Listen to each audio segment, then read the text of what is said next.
अखेर ठाकरेंच्या जल्लोष मेळाव्याचं ठिकाण ठरलंय। मुंबईमधल्या वरळी डोममध्ये मनसे आणि ठाकरे सेनेचा भव्य असा मेळावा होईल। उद्धव ठाकरे यांच्या मुखपत्रातून सभेचं ठिकाण जाहीर झालंय। विजयी दिवसाचा सोहळा शिवतीर्थावर व्हावा अशी आमची इच्छा आहे, मात्र सरकारकडून आम्हाला परवानगी मिळणार नाही याची कल्पना आहे, असं देखील संजय राऊत यांनी म्हटलेलं आहे। तर मेळाव्याचं ठिकाण मात्र आता ठरलं असल्याचं कळतंय। मनसे प्रमुख राज ठाकरे यांच्याशी चर्चा झाली। माननीय उद्धव साहेब शिवसेना पक्षप्रमुखांशी चर्चा झाली।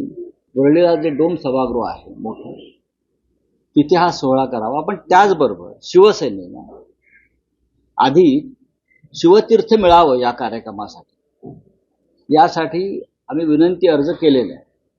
कारण मराठी माणसाचा हा सोहळा शिवतीर्थावर व्हावा अशी एक भूमिका होती। अर्ज तो आमचा अजूनही पेंडिंग आहे, पण हे सरकार काय आम्हाला ती परवानगी देणार नाही हे आम्हाला माहिती आहे शिवतीर्थावर।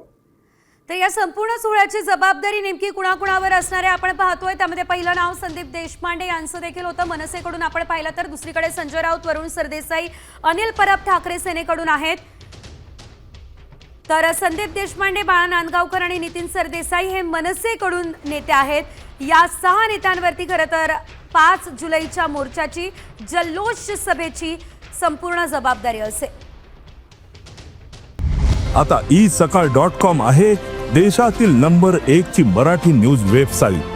प्रत्येक अपडेटसाठी isakal.com ला नक्की भेट द्या।